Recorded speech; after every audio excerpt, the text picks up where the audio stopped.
Hi, everybody. Welcome. I'm Alicia Stoller with Smart City Kids. I am honored to be joined by a distinguished group of admissions directors from schools across New York City. I want to give a quick thank you to the rest of the Smart City Kids team. Putting these panels together is a tremendous amount of work behind the scenes, so we are very grateful to our whole team. For those of you who may be new to Smart City Kids, we are one of New York City's longest standing educational consulting firms. We have been around for about 25 years, supporting families from nursery school through college admissions. And we work really intentionally with a deep commitment to understanding each student and family as we guide you through what we know is a complex landscape here in New York. Over the years, we've had the privilege of partnering with families as well as with schools, organizations, corporations, in navigating many different areas of the educational landscape here in New York. We are also pleased to have a really wonderful tutoring organization, Smart City Tutors, as part of our work to support families. Most importantly, I want to thank all of you for taking the time out today to join us. We're so happy to have you here today, and we hope that you will learn a lot about the process and about the different schools that we have here with us, as well as about how to think about the fit for your child and your family as you enter this next phase in your child's educational journey. So with that, I'm going to introduce Roxana Reid, who will be facilitating today, and then the panelists. Thank you, Alicia. And again, thank you to the team and thank you to our panelists.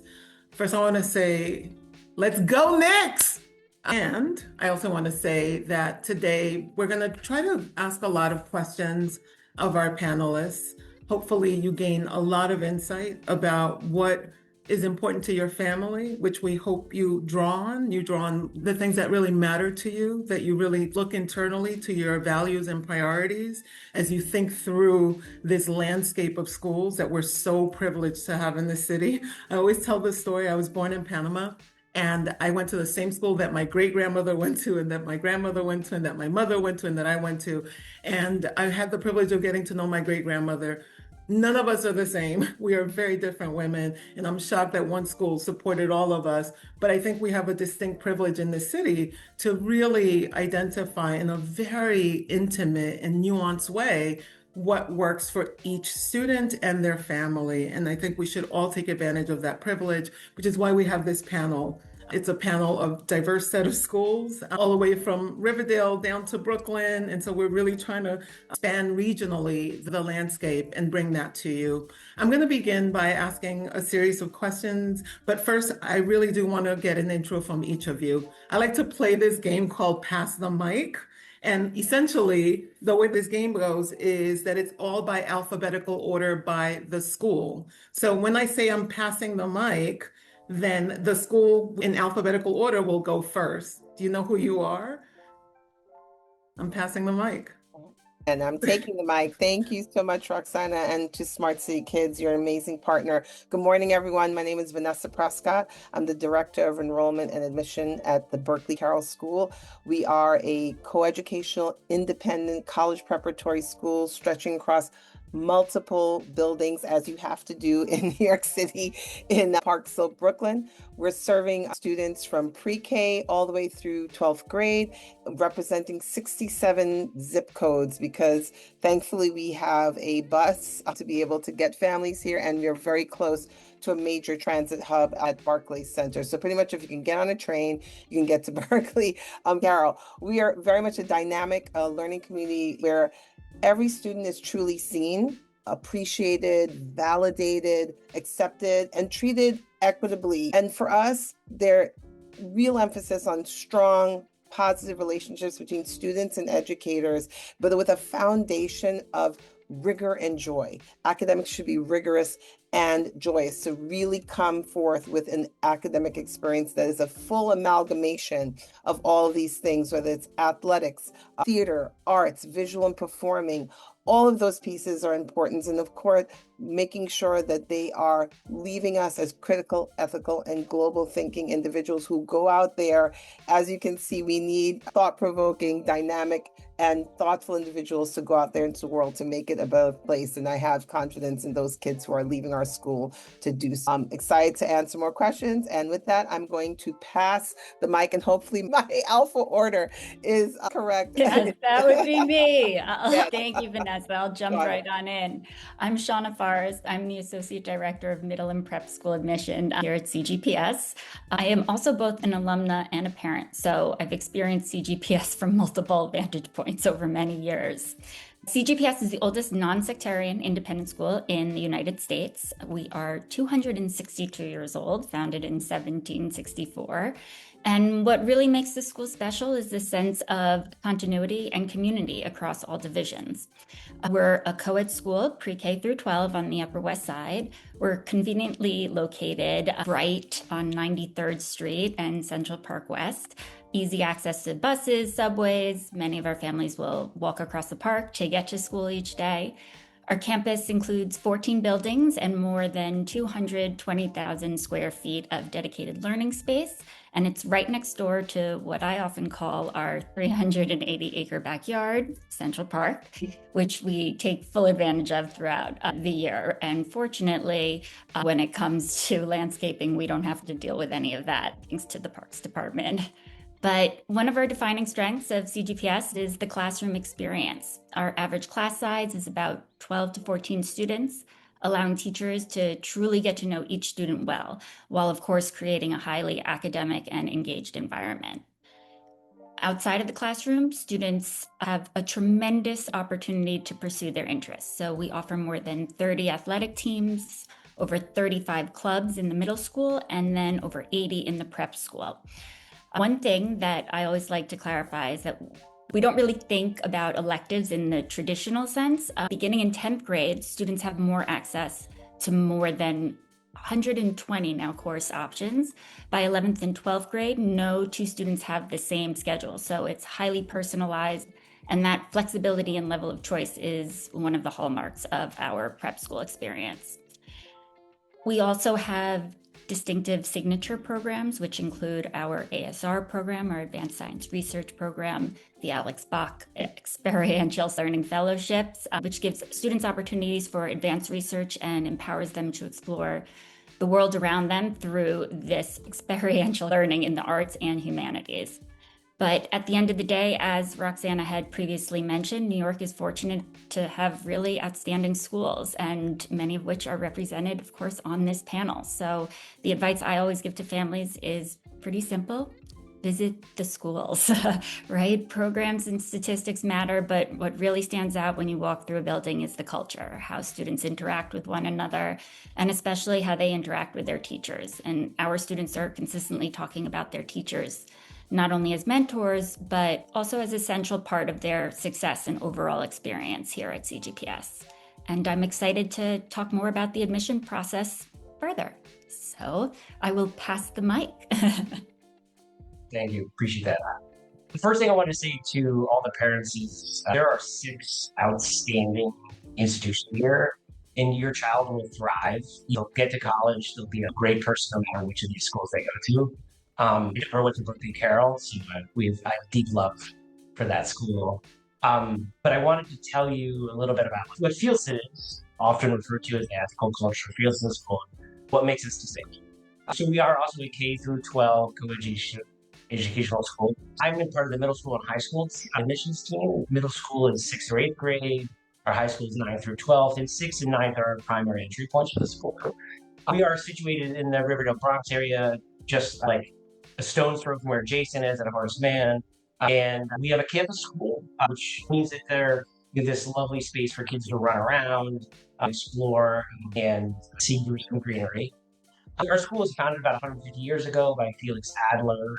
The ethical culture of Fieldston School seeks to create lifelong learners. We practice academic rigor, progressive teaching, and ethical-based learning. So Felix Adler, when he founded the school, really believed that students needed this robust education, but also to learn through the ethical framework. And he started the school around the central idea that to care for others is to care for yourself. So like, how do we do this day to day? Students have this very rigorous study, math, science, STEM, humanities, language, arts, music, while also exploring questions of culture, ethics, and society through the curriculum. But in addition, students take dedicated ethics classes. So beginning of middle school, students engage with these big questions of like, where do our values come from? What does it mean to be a good person? Are beliefs shaped by our family, our community, our faith, our government? Is goodness something we're born with, or is it something that we learn along the way? But at the same time, the students explore these practices and these ideas in their daily lives through the classes, advisory, community experiences. And they just learn to care for themselves, support others, and contribute to the broader community. We, like all of the schools, really believe students learn best when they feel known, they feel valued and connected. And we're going to push your child to find strength in themselves beyond what's possible. And happy to also talk to you after. Thank you. Who are you passing the mic to? Do we know who's next? Me. Yay. From Seminary. This is a little bit of a gotcha moment as we are dragging at the end of the school year. That's why I do it. You're testing our sharpness, Roxana. It is. I like to do it. You guys like to test our sharpness? We give it right back. I have to echo, go New York, go. Today I am Knicks coded. Kathy, I was thinking about you, so I'm in my blue and orange and wearing it proudly. It's amazing how sports and some of these cultural events is really a wonderful way of bringing all of us together. And in some ways, I think that is a nice foundation for independent school education, that the mission of our schools individually and as a group, I think really bring community together. And keep that in the back of your minds as you are moving through this process and thinking about this process. My name is Nisa Bryant. I serve as the Director of Admissions and Enrollment Management at Friends Seminary. We are located in the Gramercy section of Manhattan, so we are right off of Union Square. We almost are in the middle of Gramercy, again, that Union Square Flatiron area and the East Village, and we are accessible to many and by many with many train stations as a major central hub. We are in our 240th year. We were founded in 1786 by the Religious Society of Friends, also known as Quakers. And what I do have to say is that Quakerism serves as the foundation for the rigorous and challenging academic program here that we have at this school. And we are really committed to the traditions of Quakerism. We are a school that welcomes students and families of all faiths. It really is broadly based, and I do think it represents the best of New York City. But what we do share in common is the strong sense of community that serves as the underpinning of a robust and challenging academic program. And we also have a set of traditions that really is the through line for this community K through 12 under one roof. Oftentimes when you come to Friends, you will hear about SPICES, which is a nice little acronym that speaks to the traditions here: simplicity, peace, integrity, community, equality, and stewardship. And at the end of the day, and to put it really simply, Quakerism drives action. We want our students to not only be well-learned, well-read, to be critical thinkers, but we also want them to act with integrity. We want them to be collaborative and community-minded, and we want them to live their lives with a great sense of empathy and care. We have 775 students here, very full urban campus. The city is an additional classroom, and certainly we invite you to learn more about our school. I'm going to turn it over to Jason Caldwell. And that would be me. Thank you so much, Nisa. He was supposed to figure it out. Oh, I'm sorry. I'm sorry. No, remember, I said quickly, we're unified today. We're unified today. I was ready. It was a bounce pass instead of a no-look pass, but I would have been ready for the no-look pass too. Nisa, I got you. I appreciate it, Roxana. Great coaching. Jason Caldwell, Director of Admissions at Horace Mann. In addition to being the Director of Admissions at Horace Mann, I'm also a Horace Mann alum. I went to middle school and high school at Horace Mann. My brother went to middle school and high school at Horace Mann, and both my kids attend the school. Both my kids started in kindergarten. My oldest is in 10th grade, is now a rising junior, and my youngest is in 5th grade, and she is going into the middle school. You have to understand, I'm quite emotional right now. I'm having all the feelings every single day. It's like an existential crisis for me as my youngest grows up, but I'm having a blast. Horace Mann is a Jason, we nursery. do parenting support too. If you need to schedule a session, just let me know. I might have to sign up for that. I have no shame. I have no shame. Horace Mann is a nursery through 12 school. So we have our littlest lions, our smallest lions in our threes program. And obviously we go all the way through 12th grade. We have students from 154 different zip codes. We have so many different types of kids here. That's one of the things that we love about it. I think Horace Mann is known for its rigor.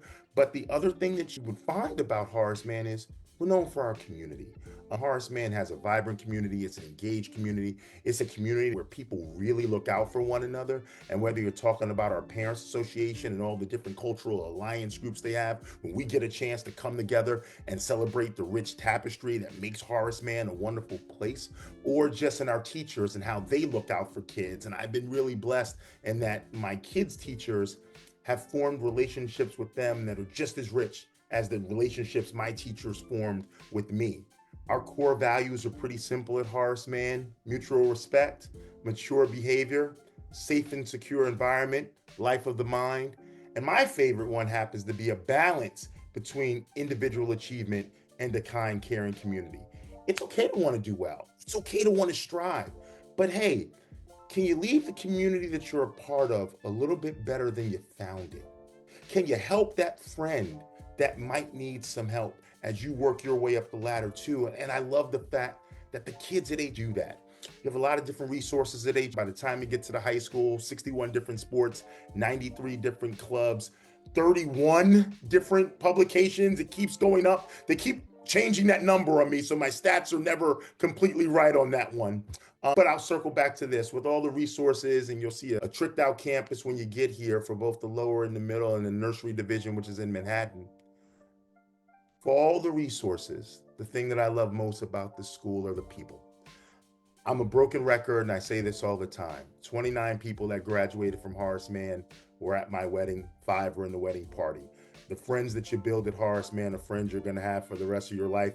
I'm actually going to one of my best friends, who's also a business colleague of mine outside of it, to watch the game tonight when I leave another panel. So there's a friend of mine, literally we've been friends since 10th grade. So that's what I love most about this school, the relationships. I am going to pass it off to the last person, but certainly not the least, one of the best people, one of the first people who helped me as I started at independent school admissions, Kathy from Spence. Thank you, Jason. Another pass. I don't get it. Oh, I'm sorry. I messed it up This too. is a slam dunk for me, right, Jason? Oh, it's an alley-oop. It's an alley-oop. All right. Hi, everybody. My name is Kathy Pradier-Connick, and I am one of the Associate Directors of Admissions at Spence, the only single-gender school on this panel. So happy to be joining you today. Spence is an all-girls school, K through 12, located on the Upper East Side of Manhattan. We have a couple of different campuses. Our middle and upper school building is on 91st Street between 5th and Madison. Super accessible by subway bus, and we do have buses coming to us from Lower Manhattan, Brooklyn, and the Bronx. We also have an amazing athletic center on 90th Street, home of the Spence Sabres, where there are 9 squash courts, regulation gymnasium, seating 450 spectators. Our basketball team does not actually bring in 450 spectators, but we're working on it. And the building also has a great performing arts center. Overall, there are 800 students attending Spence, 250 in the middle school, 290 in the upper school. Student-faculty ratio, though, remains 6-to-1. Spence's motto, not for school, but for life we learn, really informs our liberal arts approach to educating young girls and women. And I'm going to quote our mission right here. Educating young girls and women for the transformation of self and the world with purpose, passion, and perspective. So that's our mission.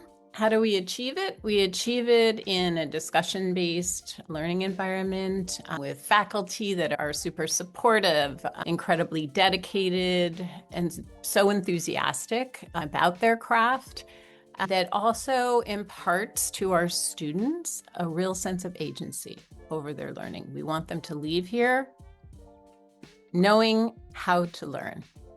So that rigor for us is represented in a problem-centered curriculum where students are really engaging at high levels in their learning. So you all are at the beginning of the process. Really exciting, I'm sure. But I want to share with you just one quotation, some feedback that we just received from a family that after going through this process chose Spence. And here's why. They said, we strongly connected with the school's philosophy and mission, two important things to look at when you're looking at schools. And I felt the combination of academic rigor and an all-girls education, Spence's teaching approach, the academic, athletic, and other growth opportunities offered, as well as the diverse and welcoming community, would be a perfect fit for our daughter. Most importantly, from the moment our daughter first visited, she felt this was the right high school for her in every way. So I think we are really here to talk about finding that fit. I'm going to pass it back to Roxana. Thank you. You guys did a really good job with Pass the Mic. A few of you cheated, which I didn't love. I hope we get no cheaters at tonight's game. Thank you. That was really wonderful and distilling, which is something families really need. They need to clarify what is the accentuation mark for your schools, and you did a really nice job with that. I would love to know from you, what are the attributes that you prioritize when you're looking at bringing on a student that you believe will be successful in your school? I think trying to suss out if a student is community oriented, is there a sense of kindness and empathy that they are operating with? Curiosity is huge. And I would also say a willingness to want to try. We see kids that are coming from so many different kinds of academic preparations. We see kids who come from all different kinds of backgrounds and experiences. And that has a range where some kids have a very full schedule where they've done anything and everything that their heart's desire. And there are some kids where maybe that hasn't quite been an opportunity for them yet. And I think it's not necessarily looking at the number of things one has done, but what are the things that you're interested in? What may you be passionate about? And what may you be inspired to want to do or to try in this next stage of your academic career? Thank you. What about you, Shauna? And similarly, we're looking for students who are intellectually curious, kind, engaged, and want to participate in the school life. Success here is not just about being one particular, I would say, type of student. Some students already arrive already knowing exactly what they love, what their passions are. Some are still discovering what they are and what their interests are. What matters most is a willingness to participate, take risks, ask those questions, and to contribute positively to our community. We also really value balance, and our mission talks about a rigorous but relaxed learning environment, and that balance really does matter to us. Thank you. Vanessa, I saw your hand up. Thanks so much. Of course, I've never been on Zoom, didn't know how to unmute myself. And of course, Shauna just pretty much captured everything that Anissa said. So I'm just going to piggyback to say, for us, in addition, we want to make sure that students are set up for success. So specifically for BC, we do ask for report cards in advance from their previous year, because we want to know that they are ready for the challenges of the academic program.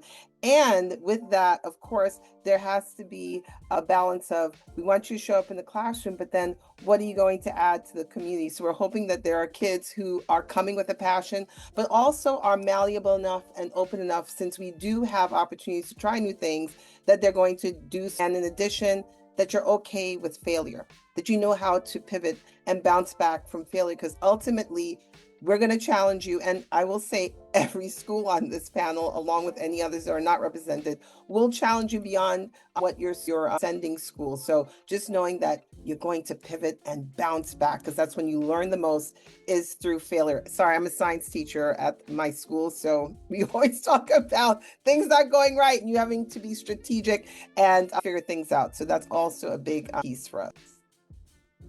This question often comes up related to the student, related to what you were sharing, Vanessa, which is sometimes the student profile is perfect, right? And sometimes there are some things that are imperfect, which is part of the human condition.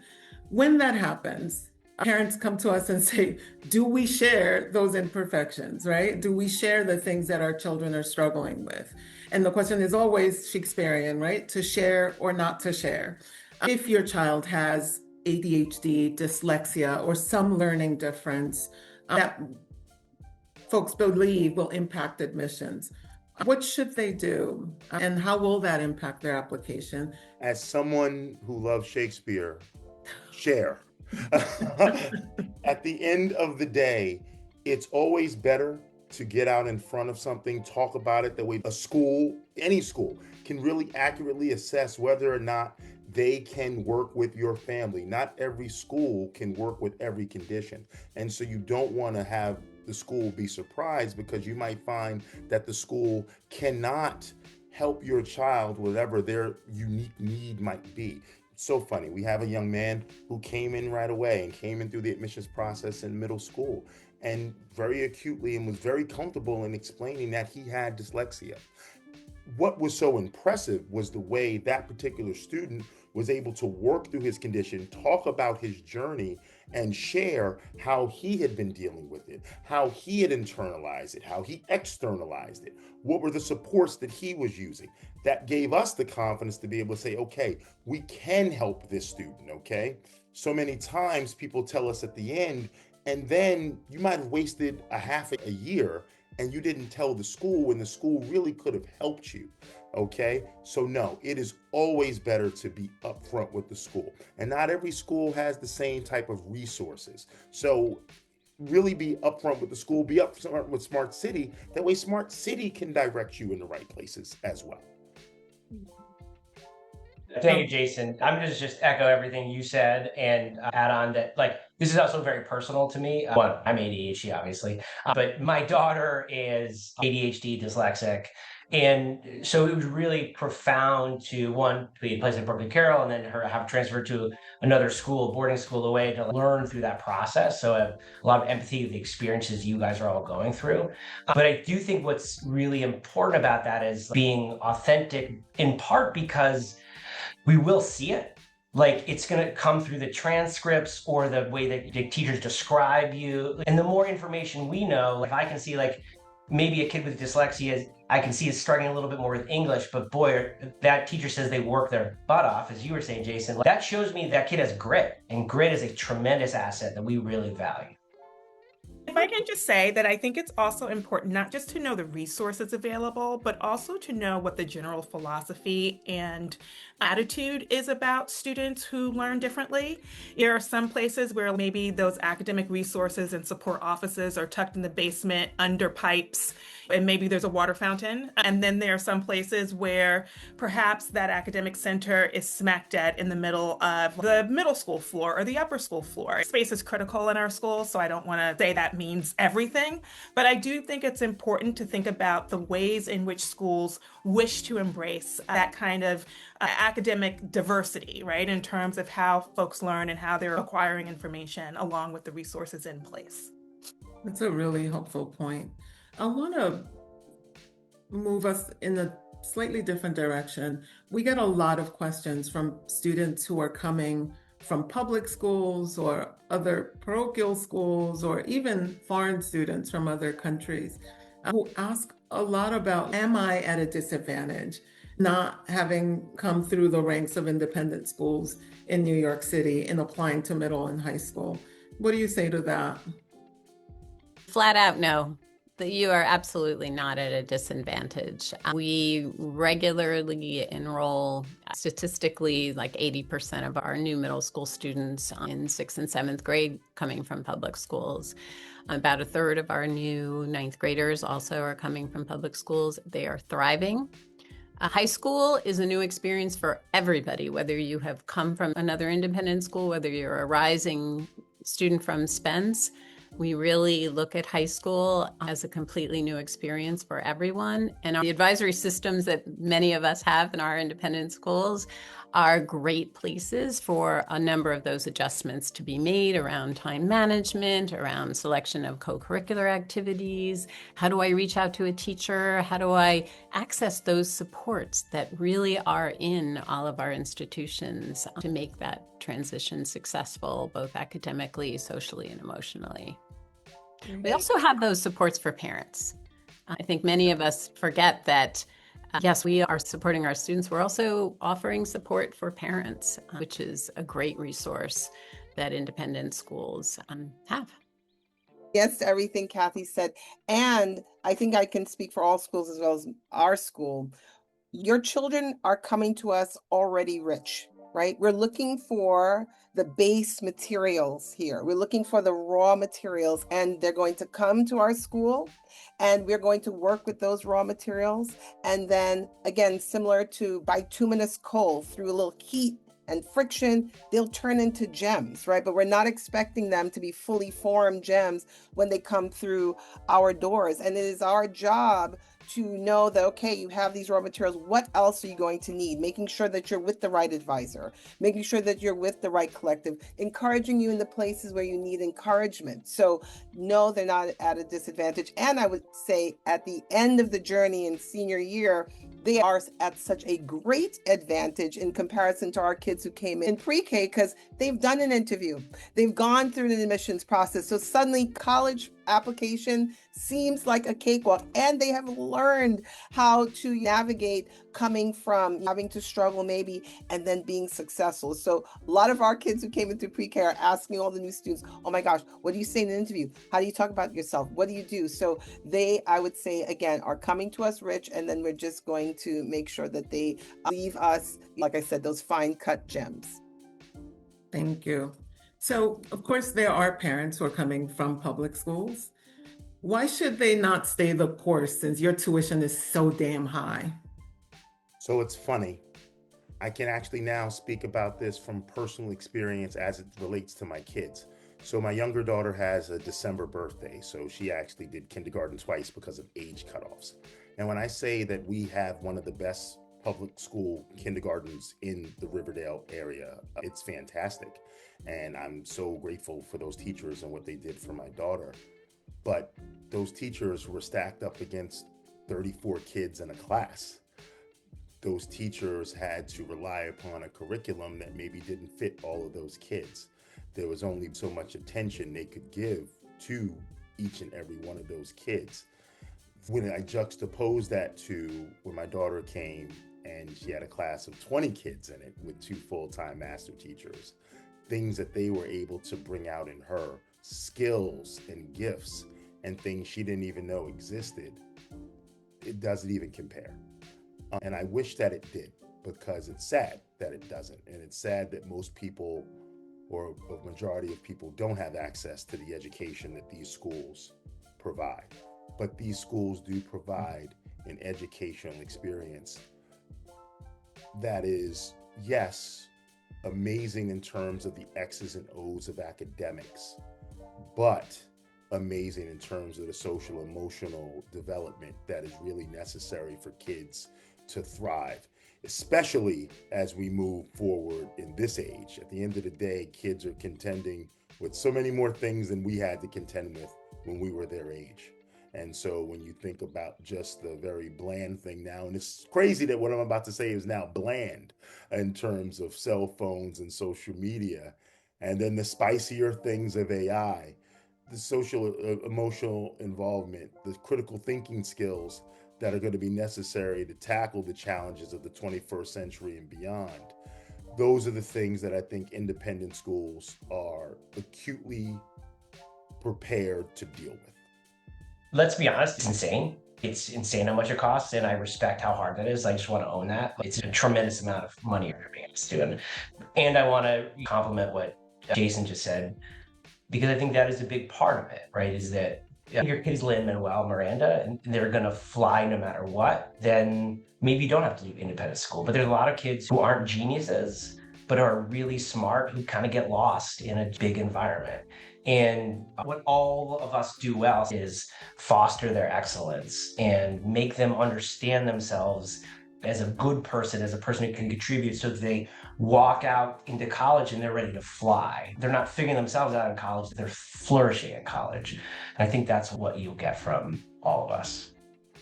I agree with everything that was said. I just want to add one other thing, which is that I think now I can say with conviction that almost every independent school that I know offers financial aid. And that's an important element of the picture here, because we talked about geographic diversity, we talked about cognitive diversity, like all of it. That also includes economic diversity in these communities, and every one of these folks offers it. And if you need it, you should apply for it. It's available. And just know that that becomes part of the mission as well, as many of these schools are nonprofit institutions that are there to reflect the community that they serve. So take advantage of that. I want to segue to what Jason talked about, which is the advent of AI and that being a value proposition that independent schools offer. But how are you actually adapting policies to deal with AI? How's your program changing? So I would love to just start by saying I think each one of us is very much grounded in mission. And when it comes to something new, like AI, relatively new, we at Spence, and I'm sure others too, return to our mission and our motto, and that is not for school, but for life, we learn. So we know that we need to equip our girls with the tools that they need to understand AI, to see where it can be used as a tool and a resource, but not supplant learning. So I can't say that our practices have changed dramatically. We've always done a lot of in-person, in-class exercises, writing, everyday assessments in math. Those will continue and perhaps be amplified from here and there. We know that AI can be useful in terms of research, but we know that students need to learn how to cite those resources. So there are tweaks to our program as a result, but fundamentally, we're really still, as Jason referenced earlier, we're emphasizing critical thinking skills and ethical judgment around the use of this tool. So that's where we are now. And I will say that I think any one of our institutions is in the process of learning. How could we not be? It's changing so rapidly, and leveraging those resources from which we can learn so that our students can be better equipped and prepared. And I think that's an important piece, that we are learning communities. And so we don't always have the answers right away. We're trying to figure this out too, and to navigate this as best we can. And I echo everything that Kathy said. One of the practices for us is integrity. And so again, lean into that mission that guides you. What is interesting for us here at Friends is that we are a community in which all voices are heard and all voices are gathered. And we have committees amongst our students, amongst our faculty, amongst our parents, to be able to get a sense as to what are they thinking about these various issues. And what I will say is a highlight of this community is that these kids are thinking about this, and they are thinking about it from the lens of they want to do the right thing, and they believe in the academic integrity of the work that they're doing. And so it has been interesting listening to them really try to think about ways to keep it out of everything that they're doing, even though it's not just knocking on the door, right? It's here within our communities. But it really is a wonderful moment to see that our kids are grappling with this in a way in which they want to maintain the integrity of the academic program that they are very much a part of. And to add on to what was already said, and I agree with everything, what is wonderful about independent school is that we do have the freedom to quickly respond to the changes in the world so that we can prepare our students. So I'll give you an example in terms of AI. 2 years ago, all of our departments, I'm in the science department, we were charged with coming up with a protocol for using AI for all of the disciplines, because at the end of the day, things are going to be invented, new things. I remember, it's my 20th year teaching here. I remember when spell check came on, we're like, wait a minute, how are you gonna know if the children can spell, right? And we had to figure that out. Now here's AI, but when they invented the car, did they know it could be used to kill somebody? No, right? So with good comes bad. So we're saying to them, okay, here's AI. Would you give away gold bars to anyone? No, you wouldn't. Don't give away your knowledge to AI. Instead, use it as a companion. Use it in a way where it's going to enhance your knowledge rather than giving it away or having it impute knowledge into your brain, right? So talking to them about science, hey, maybe you can use it. I'm a terrible drawer. You use it to make a diagram of an atom, right? But understanding and how that applies to concepts, that needs to come from you. So just teaching them how to use it effectively, and for us, discernment, right? That's pretty much what we're talking about, but it's not going away and they need to know how to navigate. That's right. Could you tell that our questions were generated by AI and not the wonderful, intelligent professionals that work at Smart City Kids? Could you tell that? I have one question to ask you, and that is, why do you keep interviewing parents and asking them to write essays at the middle and upper school level? What's that about? Jason, why your hand flew out?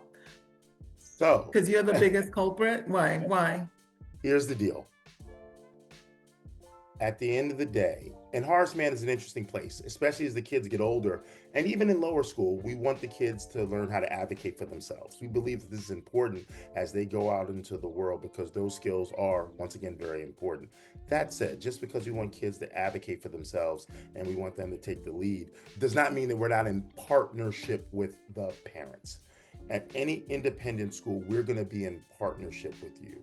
And we're going to be there to celebrate the highs. I got a lovely email from my youngest, her history teacher, and it was amazing at the end of the history project.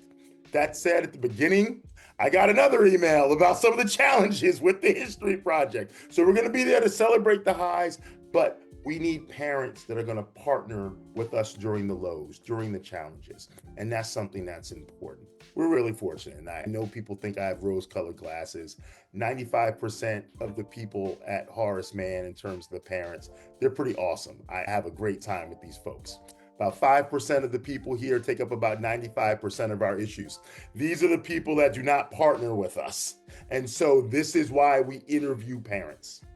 Just to echo everything that Jason said, but authenticity, it also really resonates. So it's not just about saying the right thing. It's about helping us to understand your child and your family's educational priorities. Because as much as we want to make sure it's the right fit for the student coming in, it has to be the right fit also for the family. And those conversations are really meaningful to help us understand your child, what motivates them, what they are interested in, how they flourish. Another piece of this, synonymous, is aspirations and being very clear about what is it that you expect us to deliver that is outside of the scope of kind of that foundational piece and those elements of portraits of a graduate that we take a great deal of pride in. And that's important. And that also connects to what Jason and Shauna were talking about in terms of that authenticity, but also in that partnership. And if you are not in alignment with mission of institution and some of the things that we're doing here as a community, because that is part of the culture, it's not going to bode well for anyone. And at the end of the day, I think we are trying to ensure that we have a diverse community, but a community that is also anchored by a shared commitment and goal. Also, quick add, logistically, we know that those forms have limits to what you can say, right? A lot of us are accepting these common forms and it's written in a common way. We want to give you an opportunity to maybe add things that you did not have an opportunity to in reference to that school, right? Because your child, depending on what we're offering, will be able to show up in different ways, or you may want to emphasize different things. So then now you have a real opportunity. And yes to everything that was also said. Thank you. Extending the conversation a little bit with parents. There's parents and then there's park bench parents, right? All the rumors that go out about schools. What would you like to demystify today? What's the myth about your school that you'd love to demystify on this panel? Hearing it here first. Eyewitness News. Let's go. I think that a common misconception, just admissions in general, it doesn't just come down to one single factor, right? We ask a lot from the families in terms of test scores and recommendations, interviews, all of that. But it's truly because in order to gain a holistic view of the student, everything we ask for, the committee is going through and reviewing. So we're not trying to build identical resumes, right? We're trying to build a class and a community. And I think also another myth is that families need to present this perfect child, but perfection is not what we're looking for. We're looking for students who will thrive here and contribute to the community in meaningful ways. That's helpful. I actually also want to be very penetrating in this question. I'm really speaking to the myths that are said about your particular schools as well, right? Because there's a lot out there that I have to demystify. I'd like you to share what are some of the myths that you hear about your schools. Sure. I think I get this question from parents often. So therefore, I'm going to extrapolate from the number of times I get this question that there's a belief that there is a Spence girl. There is one way to be a Spence student. And I would love to absolutely say that is not the truth. There are students here, the range of interests, the ways in which our students express their creative selves, the range of academic pursuits that they are engaged in is just as varied as you can imagine. I think visiting a school will show you that. You can see the work being done in independent science research. You can see the incredible artistic endeavors going on. You can read about the unbelievable athletic accomplishments our students have. You can certainly, by attending an event, hear the voices and the varied voices of our students. So no single way to be a Spence student for sure. Thanks for that, Mythbuster. Jason? Brace yourself for it. You might have heard Horace Mann is a challenging school. I know, it's crazy. It's mind-blowing. I think the myth that I'm going to bust is that just because a place is challenging, it's not a binary proposition.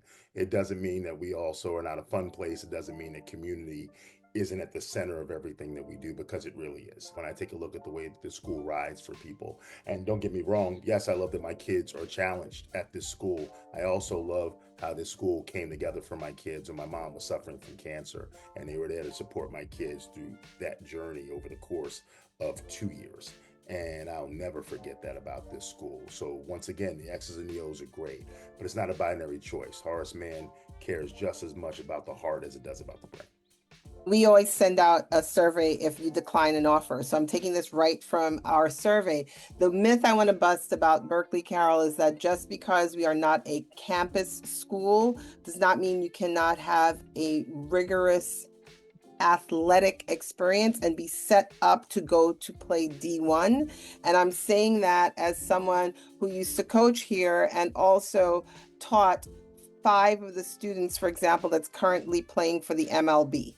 So I think that is a big myth, that you have to see big sprawling fields for you to be set up to play at a D1. 5 of our seniors, for example, this year are all going off to D1s playing in different sports. So just saying, just because we're not a campus school doesn't mean you can't get to a D1 school. But Vanessa, are any of them playing for the New York Knicks tonight? That's the main question.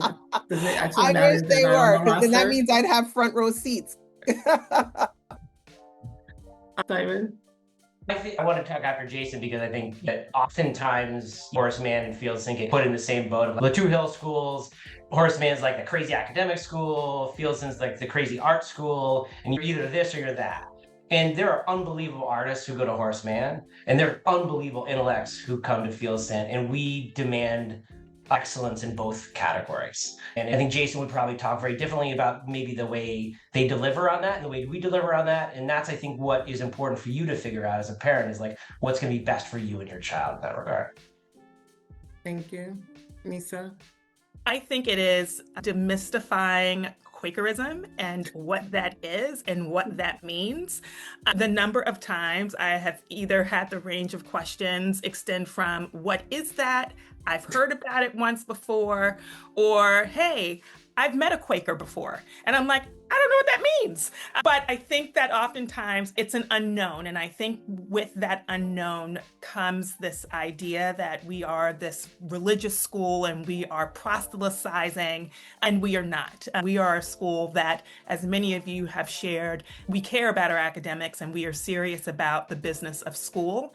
And we are serious about our students having the opportunity to be scholars and artists and athletes and change makers in lots of ways. But we also want them to do that with purpose. And as I said at the beginning of this panel, it really is about a values piece that really drives action for our students, where they are thinking about others and not just self. And it's one of the things that I think families, they get to see when they are here on campus and they hear the students, they see what's on the walls, they hear the talent coming out of the music rooms, and they really see that it is far beyond what is a Quaker. And newsflash, there really aren't any Quakers in New York City. If there are a few of you on this call, please let me know, because I would like to meet you.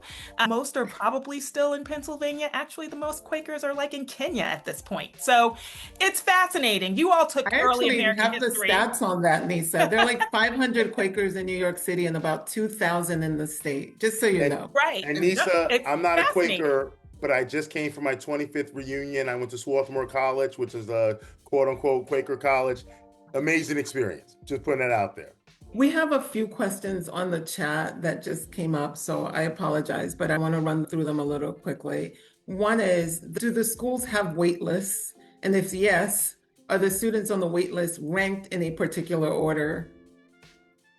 We all will say no, right? There's no ranking of students in a particular order. And yes, most of the schools will have wait lists that they will draw on at some point. I'm sorry, I'm answering for you guys, but the other, is there a discount applied to essays? Oh, that's an interesting, wait, since it seems everybody is inflating abilities. Ooh, I can't handle that one.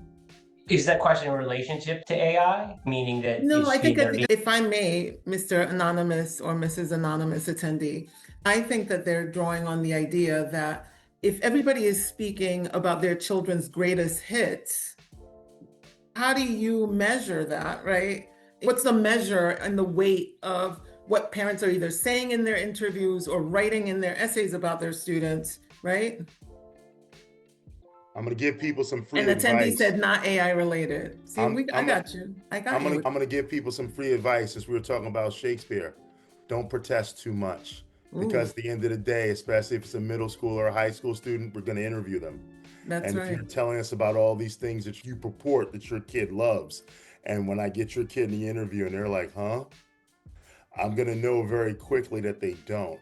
Also, don't try to get them to try to think about what the interviewer might want them to say. There have been plenty of times where a kid has looked around my office and I'm pretty much an open book. At the end of the day, if you look around my office, you're going to see I'm a huge X-Men fan. Don't start talking about the X-Men if you have no idea what an X-Man is, or Monet, or any of these things. At the end of the day, and I know it sounds like a trick, the best thing you can do is let your kid be authentic. People have talked about that during this panel.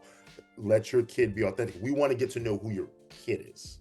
We don't need clones of other kids or clones of ourselves. That's not going to help us. The last question that we have is, what does the word holistic mean? And is there a cap based on identity?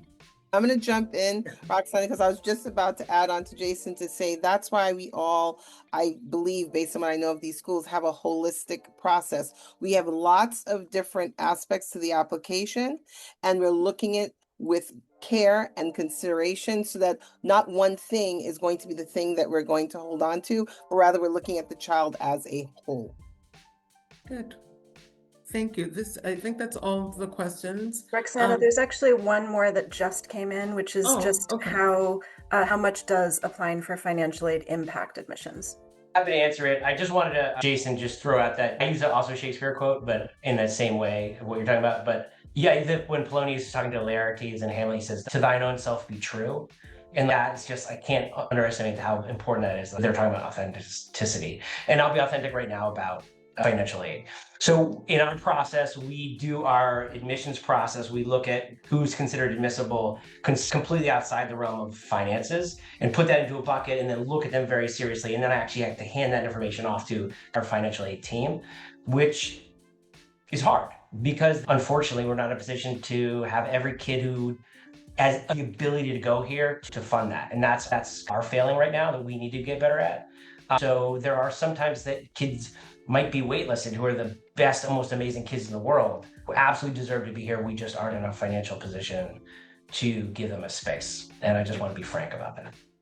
Thank you for the authenticity. I'll just say that there's a variety among your peers around this issue. Some schools will offer admissions without financial aid. Some schools will not offer admissions because of financial aid. It's a complex organism here, and everyone has their value systems attached to that, or the questions that they've had to ask themselves to determine what is the intertwining of admissions and financial aid. When is it appropriate? When is it not appropriate? And I think it really does vary. So it's a complicated question. You said this earlier, Roxana, and it's really important to remind families that apply for it on the front end of things, because there are also policies around this. And so we're going to try to make it an affordable choice. We all have limited budgets, but we're going to try.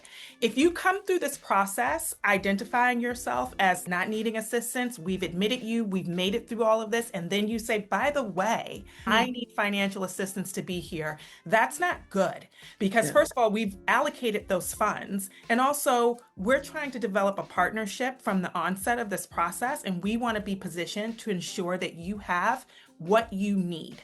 So even if it turns out you're not sure, maybe you will qualify, you're not sure if you do, just put it in and have that conversation. But again, I come back to that word of authenticity. We're trying to get to know who you are and how to best support all the aspects of who you are, your child is in the family. So that's just really helpful, because we've seen that not turn out well for some families where their hopes and dreams are really focused on a particular school, and then they deliver that bomb at the end and there's nothing we can do.